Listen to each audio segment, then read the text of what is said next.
Voilà, je ne sais pas si ça tient, mais ça devrait. Merci.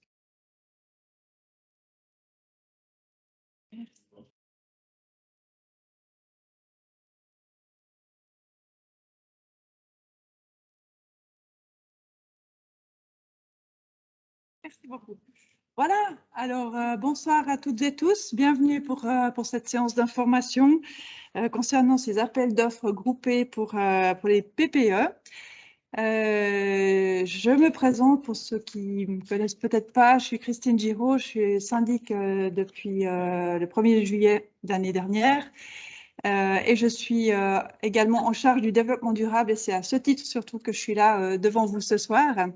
Je suis accompagnée par Madame Dupaquier, Armelle Dupaquier, qui est notre chef de l'Office du développement durable, ainsi que Miguel Ayala, qui est notre collaborateur dans ce même office du développement durable. Et puis Monsieur Catin, qui est là pour le bureau plein air. Voilà, cette séance, eh bien, c'est déjà la deuxième de cette. Enfin, on en a déjà fait une au mois de mars, enfin, ce sera plus simple de dire ça comme ça, sur le même sujet. Et puis, vu le succès qui a été remporté lors de cette séance, on s'est dit qu'il était important qu'on en refasse une seconde pour les personnes qui n'auraient peut-être pas pu venir à ce moment-là, ou bien tout simplement pour continuer en fait de parler de notre projet puis de l'offre de la ville de Gland. Alors tout d'abord, je tiens à remercier un partenaire important dans cette soirée, c'est Suisse Énergie qui nous aide, voilà, qui nous soutient dans la mise en place de cette démarche. Alors un petit mot concernant la ville de Gland. La ville de Gland s'engage. Elle s'engage sur de nombreux pans en lien avec cette transition énergétique dont vous avez certainement beaucoup entendu parler ces derniers mois et surtout dans le développement durable d'une manière générale. En 2013, la ville de Gland obtenait le label de Cité de l'énergie, donc vous dire que c'est quand même des développements que nous suivons depuis un certain temps. Et puis, par rapport à ce label, nous visons maintenant le label Gold, donc c'est le label suprême pour Cité de l'énergie, qui devrait nous revenir, ce sera pour l'automne 2022. Donc on se tient les pouces, mais visiblement nous sommes en bonne disposition. La ville de Gland a également un fonds pour l'efficacité énergétique, c'est les énergies renouvelables et le développement durable. Et puis, grâce à ces subventions, en fait, grâce à ce fonds, on a la possibilité d'offrir des larges subventions à notre population. Et tout ça sous une nouvelle égide que nous avons, que vous voyez d'ailleurs à l'écran, l'empreinte durable, qui veut donc tout dire, ce petit logo, quand vous voyez l'empreinte durable, c'est Gland, et c'est pour soutenir justement toutes ces actions en faveur de l'efficacité énergétique. La faible émission, la mobilité à faible émission, les rénovations énergétiques, les énergies renouvelables pour la production d'énergie sont encouragées au travers de ces subventions et nous encourageons vraiment la population à en profiter. Nous avons fait récemment une étude de planification énergétique territoriale, ça a été réalisé en 2020 et suite à ça, il a été publié une carte, c'est une plateforme en fait interactive, c'est à la disposition des habitants de Gland, ça se trouve sur notre site internet si vous souhaitez le voir. Et puis sachez également que nous avons réalisé notre plan climat, en 2021, fin 2021, il a été présenté à la population lors d'une manifestation qui s'appelait Objectif Bois, qui a été organisée à l'Église catholique, la nouvelle Église catholique, puisqu'on avait aussi, on a aussi remis par l'intermédiaire de Région de Nyon le prix suisse du bois à la communauté catholique pour la construction de l'Église catholique, justement. Donc, notre plan climat en ce qui touche, ce qui concerne la commune de Gland, il y a des objectifs quand même ambitieux, il faut le savoir, à 2030 et à 2050. Que ce soit pour la réduction des émissions de gaz à effet de serre ou pour l'adaptation au changement climatique. Donc, je vous encourage à le consulter, ce plan climat. Il y aura une distribution tout ménage qui sera faite de ce plan au mois de septembre pour que chacun puisse en prendre connaissance également. Mais c'est voilà, c'est ambitieux puisque nous suivons bien évidemment les objectifs aussi qu'ils soient cantonaux, fédéraux, voire internationaux. Au niveau de notre ambition, ben justement, la nouvelle politique énergétique et climatique, elle s'articule en particulier autour des objectifs de la société à 2000 watts. Alors, la société à 2000 watts, eh bien, c'est tout d'abord concernant l'efficacité énergétique. C'est une puissance continue de 2000 watts d'énergie primaire. La neutralité climatique, aucune émission de gaz à effet de serre liée à la production d'énergie jusqu'en 2050. Voilà, ça questionne aussi. Et puis la durabilité, c'est un approvisionnement en énergie renouvelable à 50% d'ici 2030 et à 100% d'ici 2050. Donc voilà des objectifs ambitieux. Et pour y arriver, nous comptons sur un constat, c'est qu'en Suisse, enfin la Suisse bénéficie d'un grand potentiel pour l'énergie solaire. Et sur le territoire glandois, il est estimé que ce potentiel pourrait dépasser les 28 gigawattheures annuels, soit presque la moitié de notre consommation totale. Aussi, il nous paraît primordial d'encourager de manière pratique les propriétaires et à faire en fait cette démarche. On a 110 PPE à Gland qui bénéficient souvent de grandes surfaces d'installation et elles pourraient facilement rentabiliser ces équipements, notamment grâce à un fort taux de consommation propre. D'où les séances organisées ce soir. Pour franchir le pas, pour réussir ces objectifs dont je vous ai parlé, il faudrait et il faudra installer 5500 m² de photovoltaïque par année pour atteindre le 25% du potentiel solaire. Juste pour vous donner quelques indications, en 2021, 820 m² ont été installés et en 2022, 2656 m². On a encore 6 mois à faire, donc on est bien parti. Il faut nuancer un petit peu puisqu'il y a 3 gros bâtiments, un propriétaire qui est en train de rénover 3 gros bâtiments de surface commerciale. Donc, ça nous aide un peu dans nos chiffres, c'est vrai, mais malgré tout, les chiffres sont quand même ce qu'ils sont. Donc, je vous les livre. Il faudrait également remplacer 70 chaudières à énergie fossile par année. Là aussi, quelques chiffres. 2021, il y en a 10 qui ont été changés et en 2022, 5. Là aussi, 6 mois de bon. On va peut-être y arriver, en tout cas, à faire la même chose qu'en 2021. Et puis, il faudrait aussi rénover le bâti. Et ça, c'est très important. Il faudrait rénover 1% du parc bâti par année. Ça veut dire une dizaine d'immeubles ou 60 villas. Donc, vous voyez, c'est des énormes ambitions, c'est des énormes chantiers, mais voilà, nous avons à Gland un certain nombre d'actions d'encouragement. Je reviens sur ma slide précédente. La ville de Gland, précisément, vous soutient dans vos démarches. Elle offre une subvention de base de 500 francs, plus 500 francs par kilowattheure crête, jusqu'à maximum 4000 francs pour ces installations. Et puis, la rétribution unique qui vient à travers Pronovo, qui subventionne quant à elle jusqu'à 30% des coûts d'installation. Si vous faites un regroupement en consommation propre, il y a également une possibilité de soutenir les études de faisabilité et la création du RCP. Et durant cet appel d'offres, vous avez également les prestations d'ingénieurs, à savoir l'organisation de l'appel d'offres et l'accompagnement dans vos démarches. Pendant toute cette période, monsieur va vous expliquer tout ça en détail, mais sachez aussi que notre Office du développement durable, donc ces 2 personnes que j'ai citées là, sont vraiment à disposition, soit par téléphone, soit sur rendez-vous, pour vous soutenir aussi pour des conseils, mais aussi pour des démarches administratives. J'ai parlé aussi du guichet cartographique tout à l'heure, mais ça, c'est aussi tout ce qui est dédié à l'efficacité énergétique. N'hésitez pas à consulter notre site Internet pour avoir toutes les informations concernant les énergies renouvelables, les énergies indigènes, et puis vous aurez aussi des informations au niveau technique et financier. Voilà, mesdames, messieurs, j'en ai terminé pour ma part. Je vous souhaite une bonne soirée. Je vous remercie pour votre intérêt. C'est vrai que cette transition énergétique, c'est pas qu'une affaire de commune ou de canton, c'est l'affaire de tous. Et je suis persuadée, l'Office du développement durable également, c'est que tous ensemble, ça veut dire aussi avec vous, aussi avec la population. Et je vous remercie vraiment de votre intérêt. Et je passe la parole à Monsieur Martin pour la suite. Merci.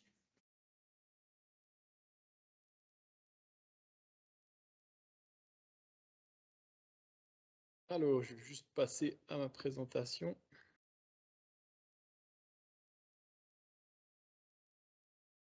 Ça fonctionne. Donc, bienvenue à tous aussi de ma part. La plupart, je les ai déjà vus à la dernière séance, je crois, quelques nouvelles têtes aussi. Je suis content qu'on ait réussi à motiver du monde pour venir ce soir. Donc, maintenant, je vais passer à la deuxième présentation de cette procédure vers un appel d'offres groupé. La première présentation, c'était plutôt sur le solaire photovoltaïque en général, une espèce de petit cours de base. Aujourd'hui, on va rentrer beaucoup plus dans les détails. J'ai essayé de faire quelque chose qui soit assez court, si possible simple à suivre. J'espère que je vais perdre personne en route, mais au cas où il y a des choses qui ne sont pas claires, vous ne comprenez pas ou bien des questions, vous les gardez dans un coin de votre tête et puis on aura un moment après la présentation pour répondre à vos questions. Donc, quel est le but de cette présentation ce soir? Déjà, connaître les détails sur le déroulement de cet appel d'offres groupé. Ensuite, je vais faire une petite introduction sur les thèmes du regroupement pour la consommation propre, donc le RCP, qui est un sujet assez complexe. Ce soir, j'en ai fait un petit résumé. Et les communautés d'autoconsommateurs, donc les CA, qui est une alternative. Ensuite, je vais passer à la partie que vous attendez probablement tous. C'est un résumé des 3 pré-études qu'on a fait pour les quelques PPE qui étaient intéressés. Donc, j'en ai sélectionné 3. Donc, 3 cas assez différents qui semblaient représentatifs. Ensuite, je vais passer aux choix à faire et aux implications, comment se passe la suite de l'appel d'offres groupé de manière un peu plus détaillée pour vous permettre de décider si vous voulez continuer avec cette procédure ou pas et au final de vous aiguiller vers de la meilleure manière possible vers une installation photovoltaïque sur votre bien immobilier. Alors, je vais commencer par le déroulement de la démarche d'appel d'offres groupé. Donc, c'est quelque chose que j'ai déjà présenté la dernière fois. Mais concrètement, c'est regrouper les personnes et les propriétaires immobiliers qui sont intéressés pour réaliser des installations photovoltaïques individuelles. Donc, plutôt que chacun fasse les démarches de manière isolée, on met tout le monde ensemble, on fait un cahier des charges commun et on réalise les installations de manière simultanée, ce qui permet quelques avantages. Notamment, ce qu'on remarque, c'est un prix qui est légèrement meilleur. Dû au volume pour les installateurs, ils peuvent traiter un certain nombre d'offres à la fois, ce qui leur simplifie un peu le travail et leur permet de faire un peu des économies. Et la mise en concurrence aussi d'installateurs qui évite de pomper les prix vers le haut. Aussi, un soulagement des démarches administratives. Un cahier des charges qu'on établit, donc qui garantit certaines normes de qualité pour l'installation. Et donc la sécurité d'avoir un bureau d'ingénieur derrière votre installation, donc notamment avec ces pré-études qui vous donnent des informations quantitatives pour permettre de faire le meilleur choix possible et vous accompagner dans ces domaines qui sont quand même très techniques et vite compliqués. La démarche d'un appel d'offres groupé, ça a aussi quelques inconvénients. Donc, étant donné qu'on sélectionne quelques installateurs, vous ne pouvez pas forcément avoir accès au catalogue d'un installateur qui serait potentiellement plus loin, comme ça, mais de manière générale, ça ne pose pas de problème, cet aspect-là. Il y a aussi un soulagement des démarches administratives, étant donné qu'on prémâche pas mal de travail à l'avance. Et un des inconvénients qu'on va essayer de mitiger, bien entendu, c'est des délais fixés pour justement, c'est un appel d'offres groupé, donc on a des délais qui sont imposés, ça veut dire qu'il faut prendre des décisions dans un certain délai imparti, mais on va essayer de faire en sorte aussi que ça puisse jouer avec toutes les PPE. On sait que les délais pour les PPE sont nettement plus longs que pour des privés, il faut prendre des décisions à plusieurs, donc on va essayer de faire en sorte que ça convienne à tout le monde. Un petit rappel sur le calendrier. Donc, le 2 mars, il y a eu la séance d'introduction, comme je l'ai dit. Aujourd'hui, il y a la séance d'organisation, un peu plus technique. Dès la fin de la semaine, je vais vous envoyer un formulaire par email que vous pouvez remplir avec vos copropriétaires. Si la démarche vous intéresse, je vais vous demander quelques informations supplémentaires pour établir votre dossier qu'on va envoyer aux installateurs. Ça, je vais en toucher quelques mots aussi un peu plus loin. Au niveau des délais, pour la première phase, on va fermer les inscriptions le 30 septembre. Donc, idéalement, on aimerait avoir le plus de réponses possible d'ici là. Je vais toucher un mot, mais il y aura une deuxième étape pour les PPE pour lesquels ces délais sont trop courts. Il y aura une deuxième phase d'inscription un peu en début 2023, du coup. Ensuite, pour ceux qui seront inscrits d'ici septembre, en octobre, on va constituer des dossiers qu'on va envoyer aux installateurs avec un cahier des charges commun. Les installateurs auront environ un mois pour constituer des offres pour chaque dossier, donc pour chaque participant. Donc, chaque installateur va préparer une offre par PPE inscrite. On va réceptionner chez Planer et en décembre, si tout va bien du côté des installateurs qui sont vraiment sous pression ces temps, on va analyser ces différentes offres et vous donner une petite analyse, une petite comparaison de ces différentes offres et une recommandation que vous pourrez suivre ou non. Ensuite, ce sera libre à vous de choisir une offre qui vous convient le mieux.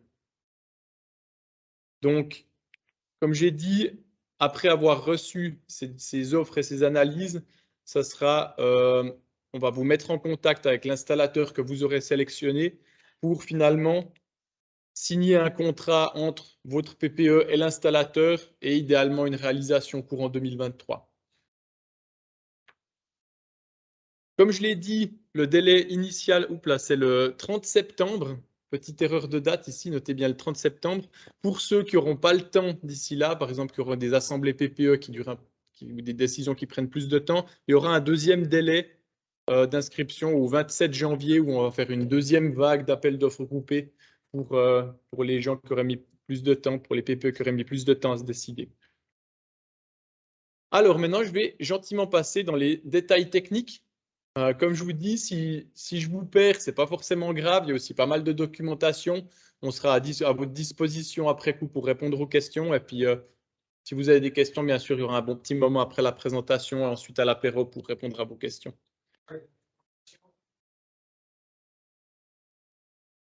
Oui. Donc là, on est en train d'enregistrer cette présentation. Elle sera disponible après coup. Aussi, elle sera consultable après coup.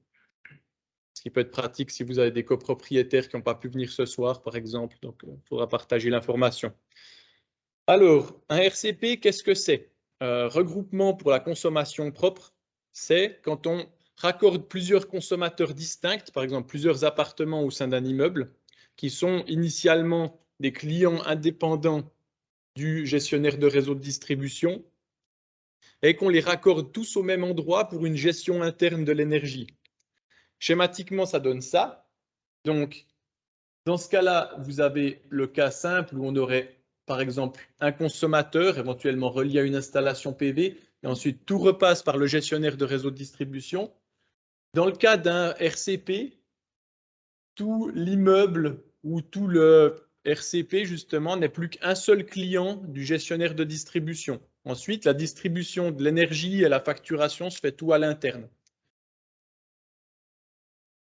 Ça implique plusieurs rôles. Donc, qu'est-ce qu'il y a là-dedans? Là, encore une fois, j'ai fait un petit schéma d'un RCP. Donc, ça serait un immeuble avec plusieurs habitants, que ce soit des copropriétaires ou des locataires. Donc, tout d'abord, on a l'installation photovoltaïque là-haut qui est financée par un investisseur. On a des consommateurs, par exemple des locataires, et on peut avoir bien sûr des consommateurs investisseurs qui habitent dans l'immeuble et ont contribué au financement de l'installation. Donc, je vais un tout petit peu détailler ces quelques rôles qui sont importants. Je vais commencer par le consommateur investisseur qui, dans le cas des PPE, sera probablement le cas le plus fréquent. Donc, ce qui se passe, c'est que chacun investit ce qu'il veut dans l'installation photovoltaïque commune. Ensuite, dans l'idéal, il y a un retour des bénéfices de l'installation dans un pot commun, par exemple, et chacun touche ensuite, chaque investisseur touche des bénéfices au prorata de son investissement dans l'installation. Ensuite, bien sûr, comme c'est pas seulement un investisseur, mais un consommateur, il consomme de l'électricité interne au tarif interne qui aura été discuté par les investisseurs. Le deuxième cas, c'est on peut avoir des gens qui sont juste des investisseurs, donc ça peut être un parent, ça peut être un copropriétaire externe qui met de l'argent dans l'installation sans forcément y habiter. Dans ce cas-là, pareil, il investit ce qu'il veut dans l'installation et pareil, il touche ensuite à partir du pot commun des prorata, des bénéfices par rapport au prorata de son investissement. Le dernier cas, ce serait un consommateur pur, donc un habitant de l'immeuble qui habite là, mais que ce soit par exemple un locataire ou alors un copropriétaire qui a décidé de ne rien investir. Dans ce cas-là, c'est juste un consommateur qui consomme l'électricité photovoltaïque au tarif interne qui aurait été discuté. On a le dernier cas, c'est les dissidents. Ça veut dire par exemple un copropriétaire qui ne voudrait pas faire partie de ce processus, donc qui ne veut pas investir, mais qui ne veut pas non plus être raccordé à ce RCP. Dans ce cas-là, si c'est un propriétaire, il faut quand même qu'il approuve une modification de la toiture. Donc, il doit être d'accord que les autres copropriétaires fassent l'installation sur le toit. Donc ça dépend de la règle PPE, si c'est voté à la majorité ou bien si c'est à l'unanimité. Si c'est une unanimité, il peut éventuellement bloquer le projet. C'est une possibilité qui existe. Par contre, c'est tout à fait possible ensuite, via le raccordement électrique, de le garder hors de ce RCP et il continuera d'être raccordé en tant que client individuel du gestionnaire de réseau et de payer ses factures comme jusqu'à maintenant. C'est un cas qui est tout à fait possible. Donc, il n'y a aucun problème si quelqu'un voudrait rester en dehors de ça. Il y a toujours moyen ensuite, s'il change d'avis après coup, de le raccorder, mais ça peut induire potentiellement des frais électriques de modification du tableau électrique. C'est quelque chose à prendre en compte. Mais là, le point principal, c'est que s'il y a des dissidents, tant qu'ils sont d'accord que les autres fassent des modifications sur le toit, ce n'est pas du tout un problème d'un point de vue technique et ensuite administratif. C'est le message principal ici. Donc, ici, a priori, vous êtes tous intéressés par cette démarche. Donc, a priori, il y aura un certain nombre d'investisseurs. Qu'est-ce que l'investisseur doit faire? Donc, il est responsable de l'installation et de la mise en place de l'installation photovoltaïque, la mise en place du RCP, l'exploitation. Ensuite, bien sûr, c'est le propriétaire du RCP qui est responsable de fournir les différents consommateurs du RCP en électricité et la facturation interne. Donc là, il y a deux grandes catégories pour la facturation. Soit vous pouvez vous dire, on fait tout en interne, et dans ce cas, il faut désigner un responsable qui va faire les relevés sur les compteurs et qui va gérer la facturation à l'interne du réseau. Donc lui, il ne reçoit qu'une seule facture électrique du gestionnaire de réseau et ensuite il distribue à l'interne les factures, il redistribue. C'est quelque chose qui est légal, qui se fait. Il faut être un petit peu bricoleur, mais ce n'est pas du tout un problème en principe. Sinon, ce qu'on recommande en principe, c'est de passer par ce qui s'appelle un prestataire externe de RCP qui va mettre donc des compteurs qui sont directement reliés à sa base de données et qui va gérer les décomptes de consommation, ensuite la facturation. Ça veut dire que les habitants ensuite vont payer leur facture électrique à ce gestionnaire externe de RCP et le gestionnaire externe de RCP ensuite va reverser les bénéfices dans, par exemple, le pot commun de la PPE pour ensuite redistribution des bénéfices aux investisseurs. Que reçoivent les investisseurs? Donc, ils reçoivent la rémunération du courant, donc de l'excédent de production qui est réinjecté sur le réseau à un tarif déterminé par le gestionnaire de réseau et la rémunération donc du courant autoconsommé par les utilisateurs, y compris lui-même s'il habite là. Donc, il va continuer de payer ses factures et ensuite, derrière, il touche les bénéfices, y compris sur sa propre facture. Les utilisateurs, donc qu'ils soient investisseurs ou pas, de quoi ils bénéficient? C'est d'une électricité photovoltaïque verte et locale, quelque chose d'assez à la mode. Vu l'introduction, vous avez tous vu pourquoi. Et aussi d'une réduction des coûts de l'électricité, étant donné que l'électricité qui part de la centrale photovoltaïque, elle est revendue à l'interne à un tarif qui est inférieur au prix du réseau. Ça veut dire que concrètement, un locataire ou n'importe qui habite là peut ensuite faire des économies sur sa facture électrique en consommant l'électricité directement. Il y a ensuite le rôle du fournisseur d'énergie. Donc, dans notre cas ici, c'est la SEIC de Gland. Son rôle, c'est d'alimenter le RCP en électricité. donc au tarif standard ou au tarif libre, mais ça, je ne vais pas trop en parler ce soir. Lorsque la production solaire n'est pas suffisante, par exemple la nuit, il va continuer de vous alimenter en courant du réseau et il verse une rétribution au propriétaire de l'installation pour l'énergie qu'il rachète, donc l'excédent de production. Quelques bases légales. Au niveau du bail, il y a quelque chose à savoir, c'est que les locataires doivent donner leur accord pour faire partie du RCP. Donc, si ça ne fait pas encore partie du bail, il faut faire une modification du bail qui nécessite l'accord du locataire. Dans le cas d'un nouveau contrat de bail, ce que vous pouvez faire, c'est mettre déjà le RCP dans le bail et à ce moment-là, un nouveau locataire ou un nouveau copropriétaire, en signant le bail, il va faire partie automatiquement du RCP et il ne peut pas en sortir. Concrètement, qu'est-ce qui se passe? C'est que les locataires sont protégés parce qu'il y a des règles sur les prix. Le gestionnaire du RCP, il ne peut pas faire n'importe quoi puis décider de facturer le courant à l'interne à 50 centimes. Ce n'est pas légal, donc il est protégé. Il est sûr de faire des économies sur sa facture électrique. Il ne va pas payer plus à cause de cette procédure. Et les propriétaires sont protégés car une fois que c'est dans le bail et dans le contrat, un habitant ne peut pas décider du jour au lendemain de sortir du RCP. Concrètement, qu'est-ce que ça a comme effet? C'est que si maintenant vous décidez de mettre une installation photovoltaïque et que l'année suivante, il y a tout le monde qui dit « Ah non, en fait, je sors », qu'est-ce qui se passe? Ça veut dire que vous allez réinjecter tout votre courant sur le réseau et d'un coup, ça va faire baisser la profitabilité de l'installation. Donc, vous êtes aussi protégé contre ça. Une fois qu'un habitant a mis ça dans son bail, il est lié au RCP et ça vous donne une sécurité à long terme, comme quoi vous aurez des consommateurs sur le lieu, sur le site, qui vont vous racheter votre courant, ce qui rend l'installation bien sûr plus intéressante.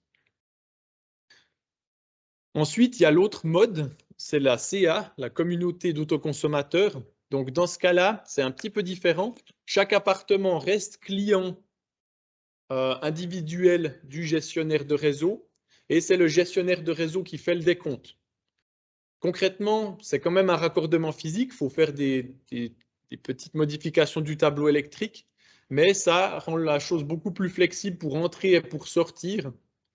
Ce qui baisse un peu la sécurité pour les investisseurs et qui est un modèle un peu plus vieillot, qui est plus forcément recommandé, notamment par la SEIC. Donc, a priori, on va partir sur le RCP. Aussi, c'est une volonté de la commune qui subventionne les RCP et pas les CA, comme un modèle plus flexible qui donne plus de possibilités techniques aussi. Pour les RCP de propriétaires uniquement, dans le cas où tout l'immeuble sera habité par des propriétaires, ils sont solidairement responsables et les propriétaires fixent à l'interne le tarif de l'électricité qui se revendent à la communauté. En fait, ça, je vais en toucher un mot tout à l'heure. Dans ce cas-là, il faut nommer un représentant du RCP auprès de la SEIC, donc qui va gérer les échanges avec eux. Et la servitude, donc c'est la durée d'appartenance au RCP, peut être conclue, donc selon le contrat, pour une durée de 30 ans maximum, et ensuite ça doit être renégocié, mais c'est du plus long terme. Et le propriétaire ou les propriétaires de l'installation, ils ont aussi le devoir d'assurer l'exploitation, d'assurer une bonne exploitation et l'entretien, bien sûr, du matériel. Donc, comme je vous ai dit, les participants, dans ce cas, ils doivent s'entendre sur le prix soutiré au réseau et le tarif interne de l'électricité qui est revendu aux participants. Donc, ça, je vais toucher un petit mot là-dessus. Comment fixer le prix de l'électricité interne? Donc, j'ai fait un petit exemple, donc avec un prix du réseau, donc tout inclus, le transport, les taxes. On est à peu près ici à un tarif de 24 centimes par kilowattheure. Il y a une fiche sur Suisse Énergie, un calculateur qui vous permet, à partir des frais d'une installation et de la production, de calculer un prix de revient du kilowattheure. Donc, c'est concrètement combien vous coûte le kilowattheure que vous produisez avec votre installation photovoltaïque. Donc, dans ce cas hypothétique, j'ai fait un prix à 14 centimes du kilowattheure. La recommandation, c'est de couper la poire en deux. concrètement, qu'est-ce qu'on fait? Ça veut dire on regarde la différence entre le tarif réseau et le prix de revient du courant produit et on fixe le tarif interne à 19 centimes par kilowattheure. Qu'est-ce que ça a comme effet? C'est que 5 centimes pour le kilowattheure, c'est l'avantage du consommateur, donc c'est ce que les habitants du RCP vont économiser sur leur facture électrique en faisant de l'autoconsommation. Et ensuite, 5 centimes par kilowattheure ici, ça va dans la poche, dans le fonds commun, dans la poche des investisseurs. Donc ça permet de couper la poire en deux. La règle actuelle, assez récente, la seule règle légale, c'est que le tarif interne ne doit pas dépasser 80% du tarif réseau. Donc ça, c'est la protection des consommateurs aussi, c'est la seule règle stricte. En dessous de ça, c'est flexible. Il y a aussi certains RCP qui décident de faire un geste et ils disent « Ok, on revend le courant au prix de revient ». Donc dans ce cas-là, il va juste amortir son installation sur sa durée de vie et il fait vraiment un geste pour les habitants. Mais bien sûr, c'est moins intéressant d'un point de vue financier. Donc nous, notre recommandation, c'est comme je vous disais, de partager équitablement la différence entre le prix de revient et le prix du réseau. Qu'est-ce que ça donne au niveau de la gestion interne? Donc, comme je vous ai dit, il y a la possibilité à l'interne de gérer la facturation vous-même, ce qui permet d'économiser certains frais, étant donné qu'il y a un abonnement à conclure avec un prestataire externe. Ou alors, ce qu'on recommande plutôt, parce que c'est beaucoup plus simple d'un point de vue des comptes administratifs, c'est justement de passer par un prestataire externe. Ça, il y en a plusieurs. En Suisse, il y a CleanKit, par exemple, qui est assez connu, mais il y a notamment la SEIC, qui est un produit qui est vraiment très compétitif. Concrètement, il y a des frais initiaux pour la mise en service du RCP. Donc, il facture par compteur. Pour chaque compteur, donc ça pour chaque appartement, ensuite pour les communs, il y a un compteur, il facture 100 francs par compteur, plus encore un petit peu de frais de pause de l'électricien. Ensuite, il y a des frais annuels, donc ça c'est les frais d'abonnement pour le décompte et la facturation. C'est 50 francs par compteur, et ensuite, s'il faut rajouter une carte SIM pour la communication, c'est 48 francs par année. L'avantage de passer par un prestataire externe, c'est que concrètement, pour les propriétaires de l'installation, il n'y a aucun travail nécessaire, c'est tout le prestataire externe qui gère, et c'est des modèles qui ont fait leurs preuves, qui fonctionnent très bien, donc c'est performant et sûr au niveau de la facturation et de la gestion. J'ai fini sur cette partie sur le RCP, qui est un sujet très complexe. J'espère que je vous ai donné un bon résumé. Au pire, si vous avez des questions plus spécifiques, vous gardez vos questions pour la fin de la présentation. Je passe à la partie qui vous intéresse probablement le plus. C'est 3 exemples sur des pré-études que j'ai fait. Donc, j'ai sélectionné 3 PPE qui ont manifesté leur intérêt, qui m'ont fourni quelques informations pour lesquelles on a fait justement cette pré-étude. Donc là, je n'ai pas fait de favoritisme. C'est pas grave si vous n'êtes pas là-dedans. Hein, on a fait vos pré-études avec la même qualité. Ce que j'ai fait ici, c'est que j'ai pris 3 pré-études qui illustrent certains exemples concrets puis qui couvrent différentes configurations. Donc, je vais commencer avec la première. Ici, on a affaire à 2 immeubles en PPE avec 2 introductions électriques séparées. Qu'est-ce que ça veut dire? C'est que chaque immeuble a une seule connexion, une connexion individuelle au réseau de distribution. Je vais repasser tout à l'heure quelle serait la différence avec une seule connexion pour les 2 immeubles. Donc, concrètement, on commence la pré-étude en prenant les photos du cadastre. On fait ce qui s'appelle un calpinage, donc un plan d'implantation des modules qui n'est pas définitif, mais qui permet d'évaluer la quantité de puissance qu'on peut mettre par toiture. Ensuite, on fait une simulation en fonction de l'angle, de l'orientation et du paysage lointain, s'il y a des collines à cet endroit, du potentiel énergétique de chaque toiture. À partir de ça, on peut faire une évaluation énergétique. Donc, comme je vous l'ai dit, on estime la puissance par toiture. On simule ce qui s'appelle un productible. Donc, c'est combien d'énergie on va pouvoir produire sur telle ou telle toiture. Et on fait une sélection des toitures appropriées, justement en faisant un calcul financier ensuite du coût de l'installation par toiture estimé et de la production sur la durée de vie de l'installation. Donc, dans ce cas-là, on voit qu'on a deux immeubles qui sont symétriques. Il y a des toitures sud-ouest avec du coup un productible simulé de 1144 kWh par année par kilowatt crête installé. Donc, dans ce cas-là, si vous avez une installation de 10 kW, vous allez produire 11 400 kWh par an. Au nord-ouest, on voit que c'est moins bon. Donc, pour une installation de la même taille, on produit quand même à peu près 40% d'énergie en moins. Forcément, la toiture reçoit moins de soleil. Dans les préétudes, on fait ensuite une analyse technique, donc de faisabilité technique. Ici, j'ai juste mis l'évaluation colorée, mais dans les préétudes, vous aurez aussi des commentaires textes plus détaillés qui vous permettront de mieux évaluer ça. Dans certains cas aussi, on n'a pas accès aux informations, donc on ne peut pas forcément remplir à cette étape-là. Donc, notamment le raccordement réseau. Est-ce que la puissance, donc concrètement la taille du câble qui alimente votre maison est suffisante pour y raccorder une installation? Dans la grande majorité des cas, ce n'est pas du tout un problème. Les équipements électriques, donc ça, si on connaît l'âge des équipements, on peut évaluer si oui ou non, il faudra faire des rénovations sur le tableau électrique. Dans certains cas, c'est le cas, dans d'autres, non.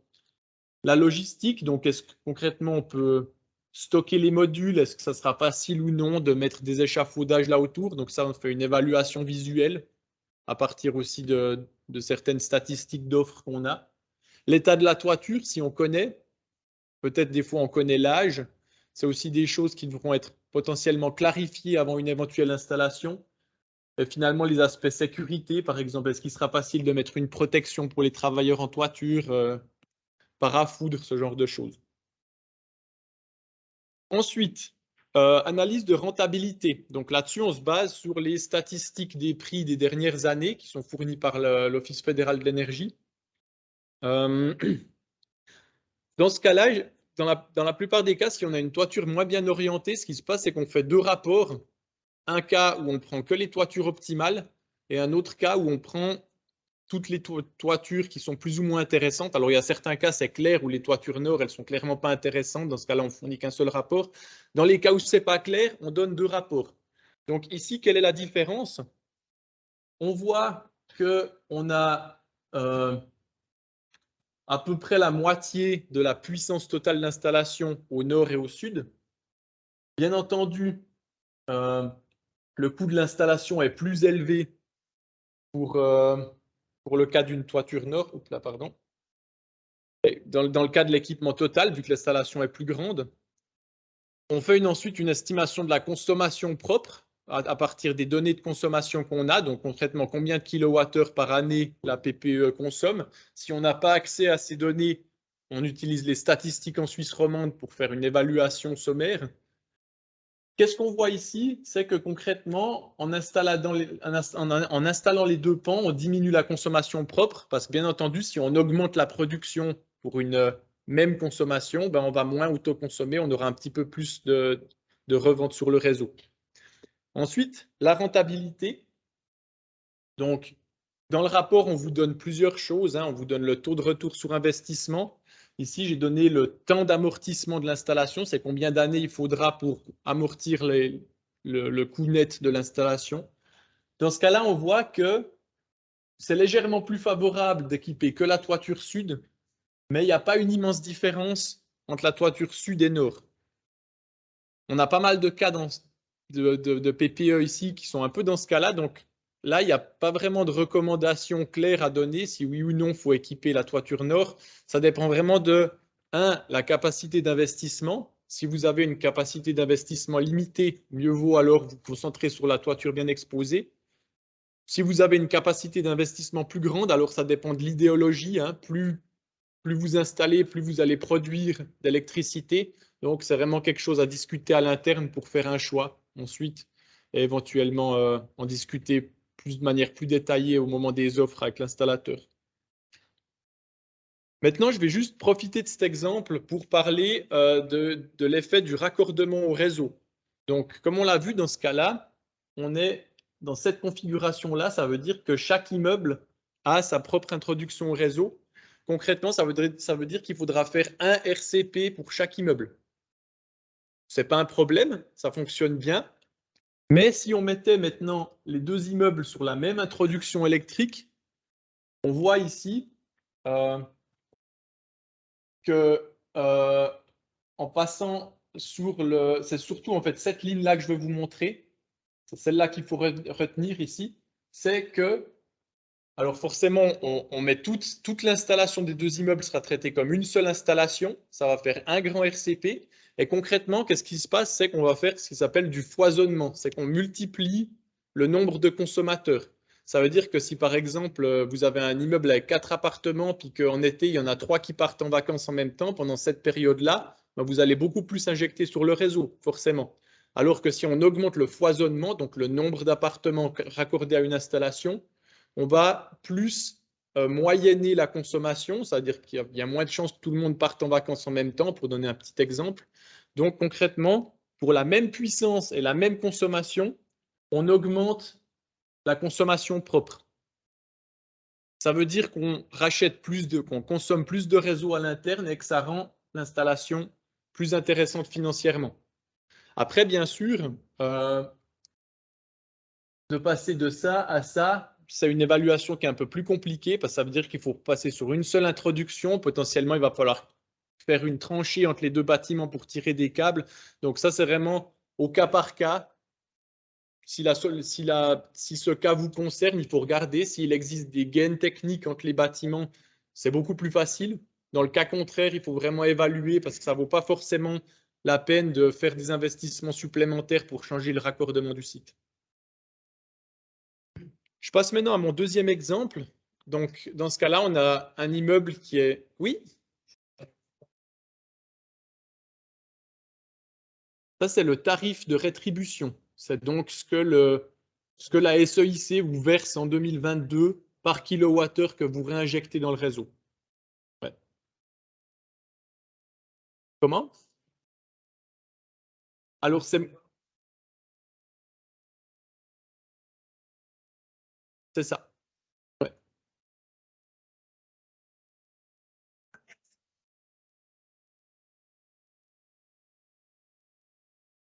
C'est les nouveaux. Ouais. Alors, dans ce cas-là, on a une situation qui est super optimale. Donc, on a des belles toitures sud avec beaucoup de place. Dans ce cas-là, c'est des pans de toiture nord qui sont orientés plein nord et assez raides. Donc, on va les disqualifier direct parce que c'est vraiment pas intéressant d'un point de vue énergétique. On a beaucoup de place disponible et c'est super bien orienté. Qu'est-ce que ça veut dire? Donc, la situation, elle est ultra favorable. Selon les données de la SEIC, il y a un seul raccordement pour tous ces immeubles, donc ce qui permet de faire pas mal de foisonnement, donc d'avoir une bonne consommation propre. Un coût d'installation qui est significatif, mais aussi pour une puissance qui est assez énorme. On a 40 kW ici. Une rentabilité d'un peu plus de 7 ans, un temps de retour sur investissement. Donc c'est un cas hyper optimal. Maintenant, est-ce que vous avez vraiment envie de tout installer ces toitures sud? Alors ça, c'est encore une fois un choix qu'il faut un petit peu évaluer. Souvent, on dit, ouais, peut-être si on met que la moitié, ça sera un peu mieux. Comment dimensionner dans un cas où vous avez plein de place à disposition? Comment choisir la taille de votre installation? Donc, ici, j'ai fait un petit exemple où, pour ces bâtiments-là spécifiquement, avec les données que j'ai reçues, j'ai fait un petit graphe. Donc, ici, c'est l'investissement net en fonction de la taille d'installation. Donc, le dernier point ici, à 40, un peu plus de 40 kW, c'est si on couvre toutes les toitures comme j'ai calculé ici. On pourrait aussi dire, non, on veut mettre une toute petite installation de 10 kW ou n'importe quoi entre les deux. Donc, on voit forcément que le prix augmente en fonction de la taille de l'installation. Ce n'est pas tout à fait linéaire, ça a tendance à baisser un peu le prix par kilowatt installé. Mais on voit que ça monte. Donc, plus c'est grand, plus ça coûte cher. Assez intuitif. Là, je pense que j'ai perdu personne. On a ensuite le taux de consommation propre. Comme je vous l'ai dit, pour ce site, la consommation, elle est fixée. Il y a un certain nombre d'appartements, nombre de personnes qui habitent. Donc, quelle que soit la puissance qu'on décide d'installer sur le toit, on a toujours la même consommation. Ça veut dire quoi concrètement? Que plus on installe de photovoltaïque, plus on va réinjecter sur le réseau, parce que plus on aura d'excédent de production, forcément. Et maintenant, oui. Batterie, ouais, je pourrais en toucher un petit mot après. Oui, c'est possible. Maintenant, il y a le taux de le retour sur investissement, donc le temps de retour sur investissement en années, ici. Encore une fois, en fonction de la taille de l'installation. On voit que pour l'installation prévue initialement, on est un peu plus de 7 ans. Et concrètement, on voit que plus on fait petit, plus on diminue la rentabilité. Donc, en fait, ça, c'est un petit peu encore une fausse idée reçue, c'est qu'on dit, bon, ben, on va dimensionner l'installation pour correspondre à la consommation. C'est plus intéressant? Non, dans ce cas-là, et dans à peu près tous les cas d'ailleurs, on voit qu'il n'y a pas d'optimum d'optimum financier. L'optimum financier, c'est toujours le plus grand possible. Pourquoi? Parce que finalement, il y a des frais fixes. Ben, les frais administratifs de l'installateur, c'est la même chose, quelle que soit de la taille de l'installation. Poser des échafaudages, ben oui, si on décide d'équiper moins, il faudra poser un peu moins d'échafaudage, mais ces frais fixes, ils changent peu en fonction de la taille d'installation. Donc, plus vous installez grand, plus la part de frais fixes descend, ce qui rend l'installation plus intéressante. Donc, en conclusion ici, c'est que dans tous les cas, plus la taille de l'installation est grande, plus elle est rentable. La taille optimale, elle n'est pas reliée, comme vous l'avez vu là, à votre consommation. Dans le graphe que j'ai mis avant, j'ai pris une consommation constante. Hein. Donc concrètement, le choix, encore une fois, ça dépend, il est borné à la taille de votre toiture, forcément, et votre capacité d'investissement. Parce que si vous dites, bon, on n'a pas les fonds nécessaires pour faire tout, vous pouvez dire, OK, bon, on fait un peu moins. C'est pas grave, mais c'est vraiment juste ça que vous avez comme outil pour faire votre choix. Comme je l'ai dit aussi, au niveau de l'orientation, dans cet exemple-là, on avait des belles toitures orientées sud qui est vraiment optimale. Si ce n'est pas le cas, ce n'est pas grave. Jusqu'à est, ouest, et même dans l'exemple que j'ai montré avant, si on a des toitures nord-est ou nord-ouest, tant qu'elles ne sont pas trop en pente, ça peut rester encore plus ou moins intéressant. Mais en tout cas, tout ce qui est est, ouest et direction sud, c'est vraiment des toitures qui sont intéressantes. Au niveau des toitures orientées nord, il y a un truc à faire gaffe, c'est au niveau de l'éblouissement. Hein. Donc, si vous avez des terrasses au nord, des jardins ou des voisins, ça fera quelque chose, il faudra faire peut-être une évaluation un petit peu plus précise pour savoir si vous n'avez pas gêné les habitations autour avec de l'éblouissement. Tout ce qui est orienté sud, c'est pas grave parce que ça reflète vers le ciel. Ce qui est au nord, ça reflète vers le sol. C'est ça le problème. À prendre en compte, à garder en tête. Je passe à mon troisième exemple. Donc ici, on voit qu'on a encore une fois un pan sud-est et un pan nord-ouest.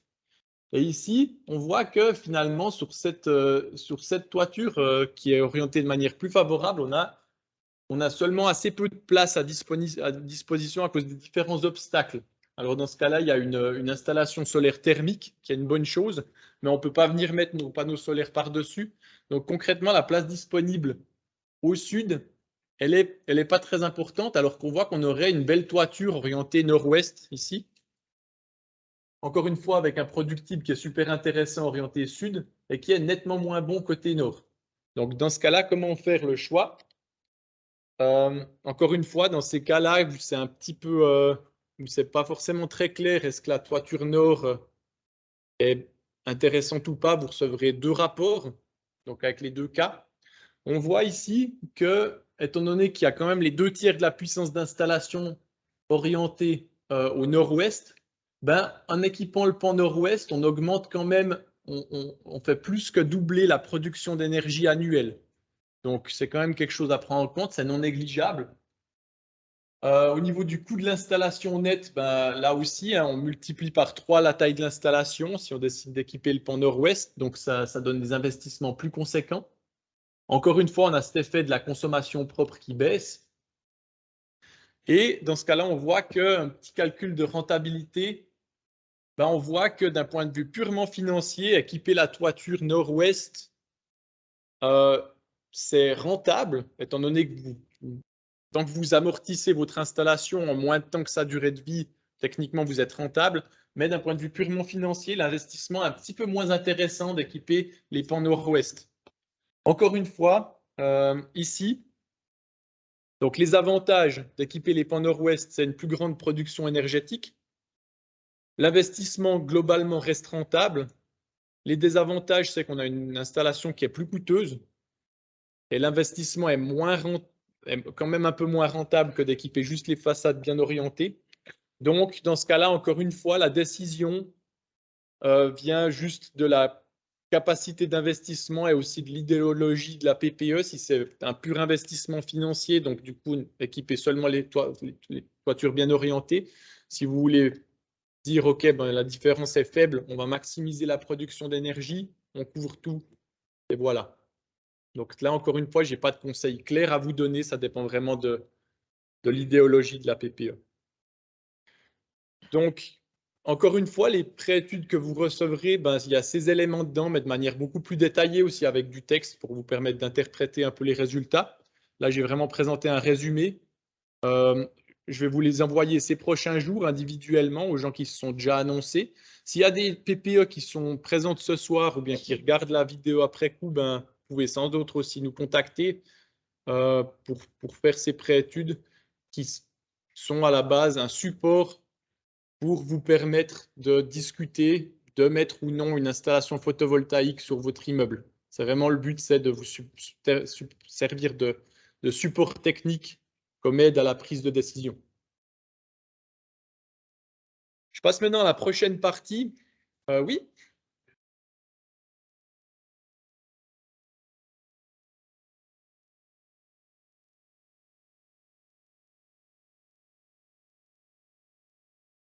Alors, elles sont gracieusement offertes par la commune.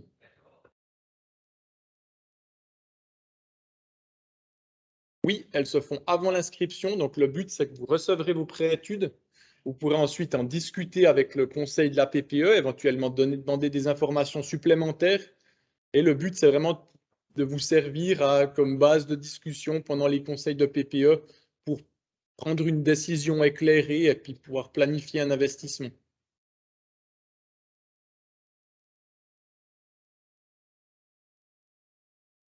Alors, ça dépend de la charge de travail, mais je pense qu'il faut compter 1 à 2 semaines. Oui.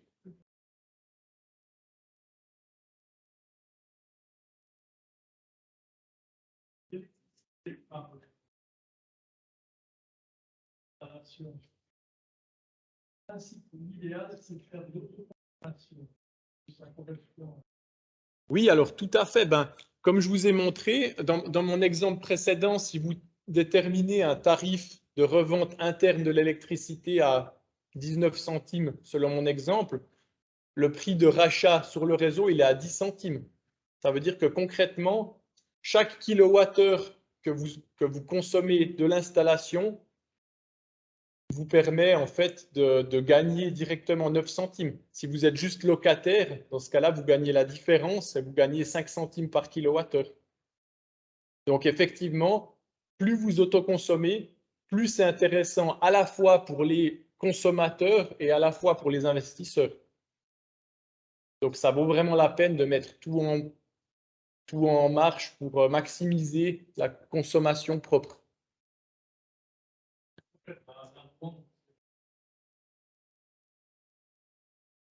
Comment? Sur le réseau? Bon. Ça, vous dites la prix de kilowattheure que vous revendez. En fait, c'est le prix réel. Ouais. C'est 8 centimes. Et la SEC vous donne 2 centimes de plus à 40 d'origine. C'est une énergie verte. Exact. Mais ça, c'est la réalité. Aussi, le kilowattheure. Oui. Et ça, c'est le prix réel de l'électricité. Payer de plus, c'est le transport, la puissance. Dans les faits, vous économisez aussi dans la puissance d'une installation. Oui, parce qu'il faut savoir que ce que vous payez, que ça soit, c'est typiquement entre 20 et 25 centimes en fonction des GRD. La partie de l'énergie, c'est juste une fraction de ce prix, comme l'a dit Miguel. Donc, toute l'autre partie, c'est les frais du réseau, etc. Ouais, plus les taxes, effectivement. Donc là, vous êtes rémunéré au prix de l'énergie. Je ne sais pas si vous pouvez poser ma question, mais L'administration, et on va acheter une pompe à chaleur thermosanitaire à la place. Et tout l'excédent d'électricité passerait pour fournir une pompe à chaleur. Vous avez un peu d'expérience sur la rentabilité de ces projets. Voilà, le projet solaire, on est en train de voir un autre projet. Alors là, c'est encore une fois, je pourrais en parler pendant 1 heure. Donc, je pense que je vais faire court pour ne pas finir au milieu de la nuit. Mais en gros, effectivement, ça, c'est toutes les solutions de domotique. Je vous ai vu. Je garde, c'est une bonne remarque. Je garde votre question en tête et puis on la reprend à la fin. OK? Ouais. Maintenant, je passe plus concrètement, quelles sont les prochaines étapes au niveau de l'inscription à la démarche. Ce qui va se passer, c'est que dans les prochains jours, on va vous transmettre aux personnes intéressées, aux personnes sur la liste. Si vous n'avez pas reçu les communications de la commune, il va falloir vous annoncer aujourd'hui pour pas qu'on vous oublie. On va vous transmettre un formulaire d'inscription dans lequel on va vous demander déjà des informations plus précises pour établir les dossiers pour l'installateur. Et ensuite, au moment où il faudra valider ce formulaire avec vos copropriétaires et nous le renvoyer à partir du moment où vous nous le renvoyez signé, vous êtes inscrit à la démarche et on démarre la procédure d'appel d'offres groupé. Donc, dans ce formulaire, on va vous demander plusieurs informations au niveau de vos choix que vous aurez pu potentiellement faire sur la base des pré-études qui vous auront été fournies d'ici là. Je vais maintenant détailler certains de ces choix techniques pour vous aider à anticiper ce formulaire. Et bien sûr, après coup, s'il y a des choses qui ne sont pas claires au moment de l'inscription, vous n'hésitez pas à me téléphoner ou à m'envoyer un mail. Donc, comme je l'ai dit avant, l'optimum énergétique d'une installation, c'est le plus grand possible par rapport à votre toiture. Mais vous pouvez tout à fait, pour une raison X ou Y, décider de ne pas équiper toute votre toiture. Donc, dans ce cas-là, il vous faudra dire quelle est la puissance que vous voulez mettre ou bien quelle est la zone du toit. Vous pouvez nous envoyer un petit croquis, ce genre de choses, pour nous dire, OK, on veut mettre telle puissance et pas forcément couvrir tout le toit. Un petit exemple ici, par exemple, là, on a une villa mitoyenne avec plusieurs appartements. On a une installation symétrique. On peut avoir, encore une fois, dans ce cas-là, deux raccordements séparés, ce qui ne pose pas de problème. Dans ce cas-là, on va couper l'installation en deux et raccorder chaque moitié au compteur de chaque partie, ou alors un seul tableau électrique pour les deux, ce qui permet de faire du foisonnement qui est plus intéressant. Mais donc, dans ce cas-là, on a 23 modules, 43 mètres carrés, pour 9,2 kW de puissance. Ça, c'est juste pour vous donner un ordre de grandeur visuel. Dans le cas super optimal que je vous montrais avant, on a plus de 40 kW, donc on a 4 fois plus, ce qui n'est pas tous les cas. Dans certains cas, on est vraiment limité par la taille du toit, mais dans les cas où vous avez une grande toiture, il faut nous dire, est-ce que vous voulez tout mettre? Est-ce que vous voulez façade nord-sud, justement, comme j'ai dit avant, ou est-ce qu'on veut mettre juste un bout? Au niveau de l'investissement, donc, c'est déductible de vos impôts sur le revenu à l'année d'investissement. Comme dit avant, la commune de Gland fait vraiment des gros efforts de ce côté-là. Vous avez de la chance, il y a vraiment des grosses subventions communales qui vont vraiment aider à baisser les coûts de l'installation. Il faut savoir par contre que les subventions, c'est imposable comme revenu supplémentaire à l'année de la réception, ce qui fait quand même une petite différence aussi. Il y a les revenus de la vente d'électricité que vous revendez à 10 centimes par kilowattheure, qui sont aussi imposables chaque année comme revenu supplémentaire. Ce n'est pas énorme, mais ça fait quand même une petite contribution. Et il faut savoir aussi que l'installation photovoltaïque, comme toute rénovation, augmente la valeur foncière de l'immeuble. Donc, ce qu'on remarque, c'est que ça a un impact négligeable sur l'impôt des biens immobiliers, c'est de l'ordre de 2 à 4 pour 1000. Ça ne fait pas automatiquement une réévaluation. Et il faut aussi annoncer ça à l'assurance du bâtiment. Pareil, là, c'est vraiment une augmentation vraiment minimale des coûts d'assurance. Comme je vous ai dit, donc là, il faudra nous dire, est-ce qu'on veut mettre le maximum sur tous les pans? Est-ce qu'on veut mettre le maximum sur les pans uniquement bien orientés? Ou bien vous nous indiquez la taille par un croquis, ou bien vous nous dites un nombre de kilowattheures et on adaptera le dossier en fonction. Là, bien sûr, s'il y a quelques-uns qui aiment bien dessiner ou bricoler, vous pouvez nous proposer votre propre calpinage. Donc, si ça vous intéresse, on a mis les dimensions là d'un module standard. Donc, il y a quelques règles quand même. On ne peut pas faire un patchwork de modules. Hein. On ne mélange pas portrait, paysage. Donc là aussi, si vous voulez vous amuser, n'hésitez pas à faire votre propre calpinage, votre propre souhait d'implantation et on prendra ça en compte.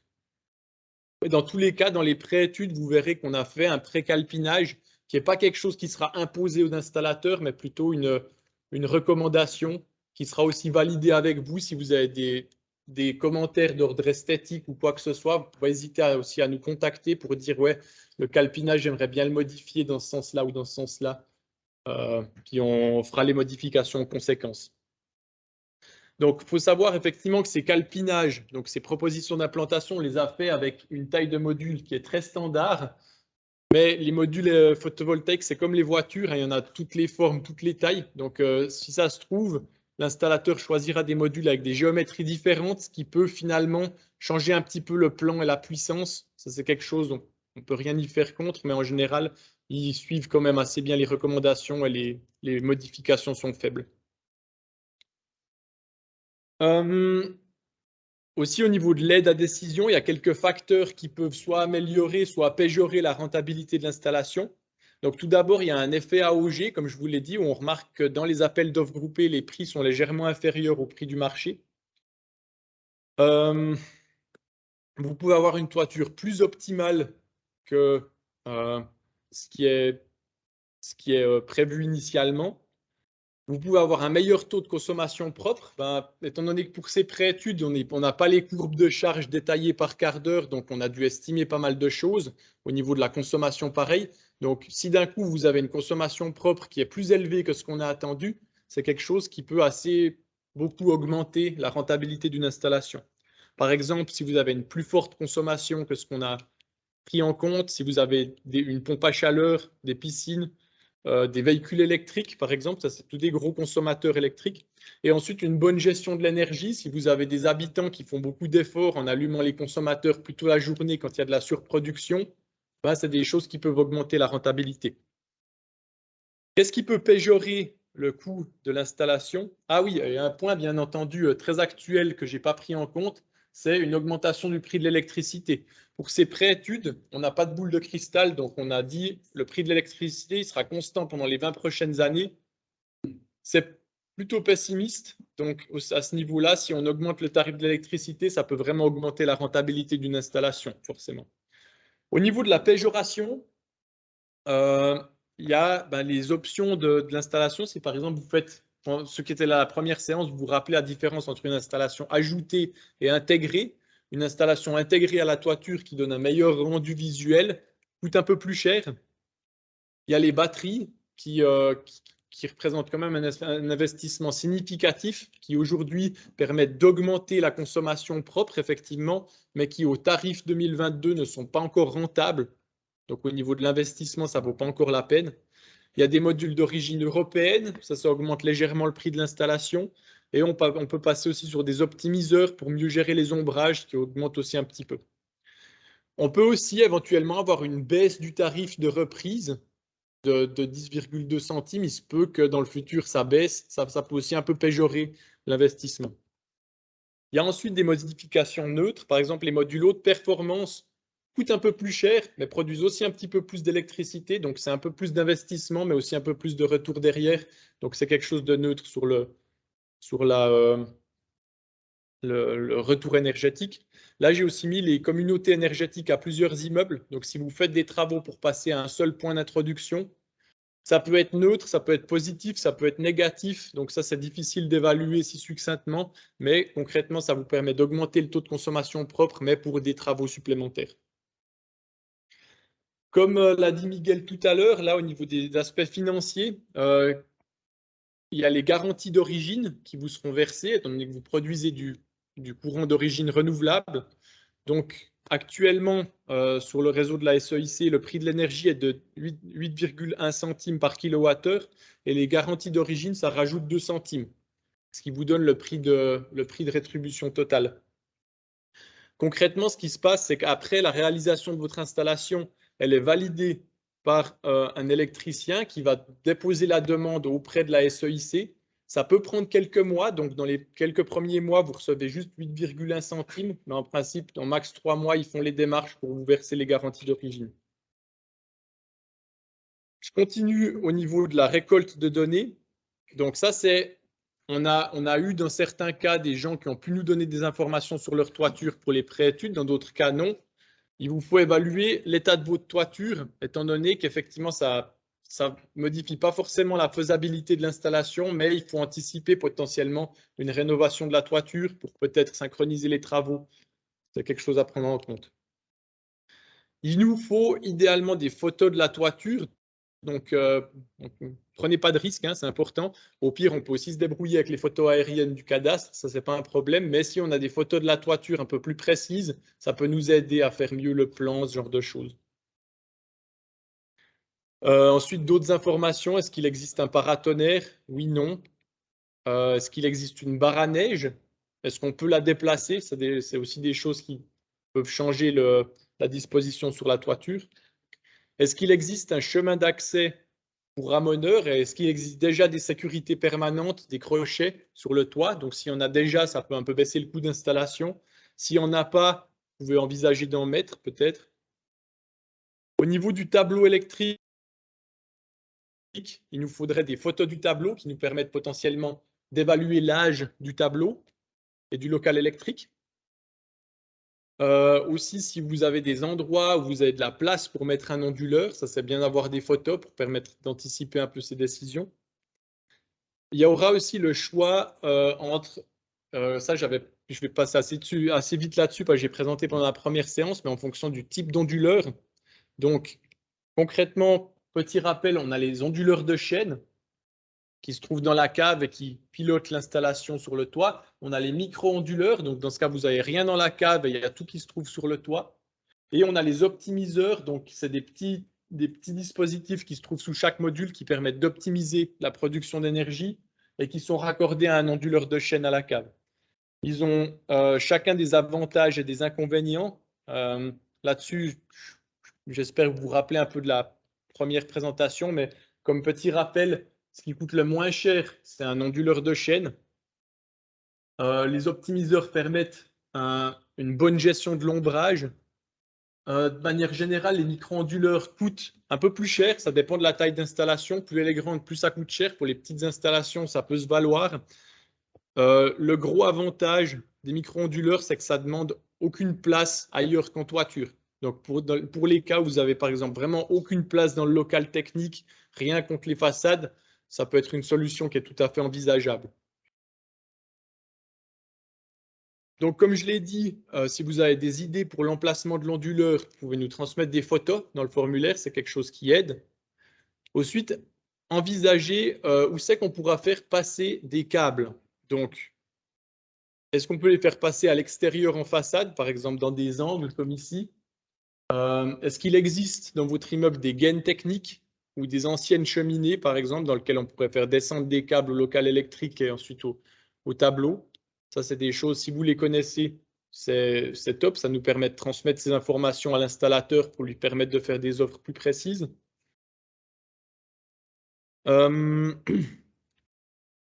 Toute autre remarque pertinente, par exemple, dans la plupart des cas, il faudra récupérer les données. Donc, s'il y a déjà un Wi-Fi qui existe sur lequel on pourrait connecter l'installation, c'est quelque chose à savoir. Est-ce que vous voulez garder de la place, par exemple, pour prévoir des Velux dans le futur ou bien de la place à laisser pour du solaire thermique? C'est aussi des informations qui sont importantes. Si c'est le cas, vous pouvez mettre un rectangle sur votre toit où on veut réserver cette surface et on va prendre ça en compte. Je passe maintenant aux offres. Concrètement, qu'est-ce que vous allez recevoir des installateurs comme offre? Il y aura une offre de base. Donc ça, tout le monde va recevoir cette offre de base, quelles que soient les options que vous choisissez. Donc, type d'installation ajoutée. Vous pouvez nous dire non, nous, on aimerait mettre intégré, par exemple, parce qu'on doit de toute façon refaire la toiture, ou bien parce que l'aspect esthétique est important. Vous pouvez dire on veut intégrer. Module, c'est des modules standards dans l'offre de base, couleur noire, puissance standard. Type d'onduleur, ça c'est selon votre choix que vous aurez dit dans le formulaire. La taille de l'installation, pareil, je vous ai dit tout à l'heure.